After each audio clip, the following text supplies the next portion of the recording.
Welcome, Alpha. Greetings to you in the mighty and matchless name of our Lord and Savior Jesus Christ. இப்போ தெரிந்து கொள்ளப்பட்ட வேத பகுதி ரோமர் 1:19 தேவனை குறித்து அறியப்படுவது அவர்களுக்குள்ளே வெளிப்படுத்தப்பட்டிருக்கிறது. தேவனே அதை அவர்களுக்கு வெளிப்படுத்துகிறார். எப்படி அதை தேவனை குறித்து அறிந்து கொள்ளலாம்னா, நம்ம அவர் சிருஷ்டித்த வானங்களை பார்க்கும்போதும் அவர் சிருஷ்டித்த பூமியை பார்க்கும்போதும் அது ஃபங்க்ஷன்ஸ் எப்படி பண்ணுது, சமுத்திரத்தை பார்க்கும்போது அது எப்படி ஃபங்க்ஷன் பண்ணுது, ஒவ்வொன்றையும் குறித்து நம்ம ஆராய்ச்சி பண்ணும்போது நம்ம நிச்சயமாக அவரை குறித்து அறிந்து கொள்ளலாம். இது நம்ம கையால் செய்ய முடியாது, எந்த மனுஷனாலும் செய்ய முடியாது.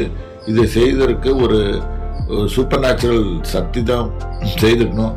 அந்த சக்தி தான் இந்த ஆள் யாருன்னா சர்வ வல்லமையுள்ள தேவன், யாரும் கண்ணுக்கு புலப்படாதவரும்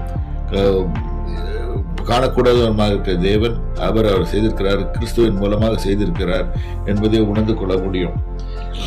ஆக்சுவலாக சம்டைம்ஸ் நம்ம பிளேனில் போகும்போது கூட ரொம்ப அழகான சீன்ஸ் எல்லாம் பார்க்கலாம்.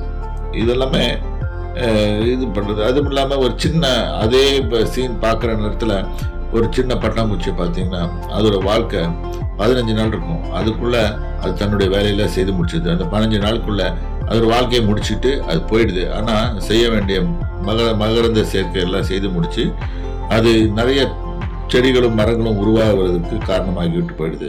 எல்லாமே கர்த்தருடைய செய்கை தான். அவர் யோசனையில் வல்லவர், அவர் செய்கையிலும் வல்லவர்.